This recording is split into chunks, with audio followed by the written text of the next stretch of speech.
Hello everyone, welcome to Life School. We are talking about how to make self-improvement a lifestyle, not a chore today. So let's begin. We all wish to be better, healthier, happier, more productive. But let's get real. Self-improvement can sometimes resemble a never-ending to-do list. What if it didn't have to feel like that? What if it became a lifestyle, not a chore? Hello friends. Today we're exploring how you can flip self-improvement from an I must to an I get to activity. Let's discuss mindset, habits, and the subtle shifts that make the biggest impact.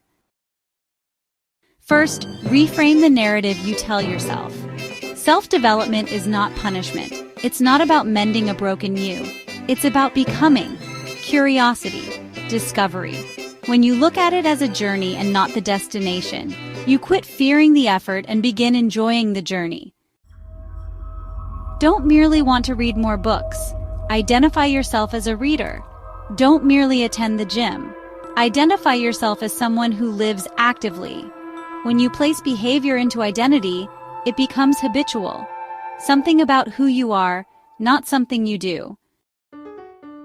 Self-improvement does not have to be strict. Enjoy the process.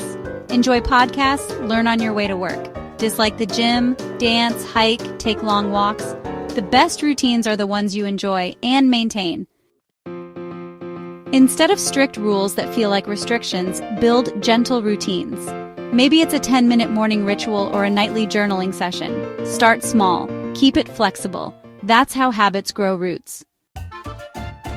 Environment matters. Follow creators who inspire you. Talk to people who challenge you. Read content that expands your thinking. When growth is all around you, it becomes part of your normal.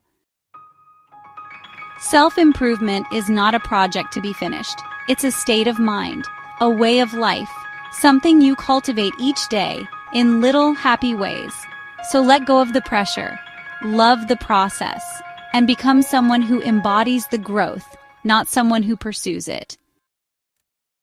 If that spoke to you, don't forget to like, subscribe, and share it with someone who needs a little pick-me-up today. Remember, this is your journey. Make it lovely.